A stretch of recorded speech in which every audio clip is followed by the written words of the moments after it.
Des détonations massives ont secoué plusieurs villes ukrainiennes ce matin, laissant derrière elles un paysage de chaos et de confusion. Les autorités locales et les médias rapportent une intensification des frappes aériennes, marquant une nouvelle escalade dans le conflit en cours.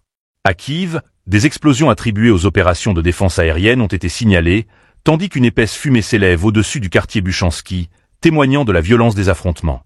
Pour ne rien manquer de cette situation critique, abonnez-vous et partagez ces informations essentielles.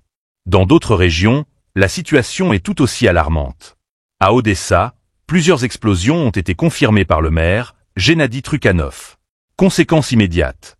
Les transports électriques sont paralysés et l'accès à l'eau est interrompu, accentuant les difficultés pour les habitants déjà éprouvés.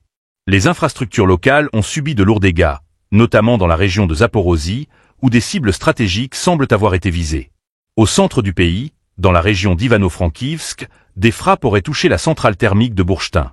Des témoins rapportent des éclats lumineux intenses suivis d'une série d'explosions, laissant planer l'incertitude sur l'état des installations énergétiques critiques. La région de Kharkov et celle de Khmelnytsky ont également été affectées, selon des sources locales, tandis que des alertes aux raids aériens sont déclenchées dans tout le pays. Selon les informations diffusées par la Rada ukrainienne, il s'agirait d'une attaque massive de missiles menée à travers le territoire. Du côté russe, les autorités confirment des frappes ciblées sur des infrastructures jugées essentielles, notamment des installations énergétiques et des centres de commandement militaire. Moscou insiste néanmoins sur le fait que ces opérations ne visent pas les immeubles résidentiels ou les infrastructures civiles. Ces frappes surviennent en réponse, selon le Kremlin, aux attaques ukrainiennes sur des cibles civiles situées en territoire sous contrôle russe.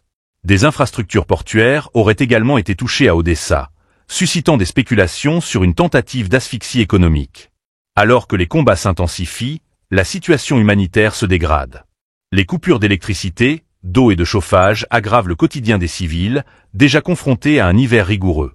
Les autorités ukrainiennes et la communauté internationale appellent à une désescalade urgente, mais pour l'instant, la spirale de violence semble inévitable. Avec des centaines de milliers de personnes directement impactées par ces frappes, une question cruciale demeure. Combien de temps cette escalade peut-elle durer, et à quel prix pour les populations prises au piège ?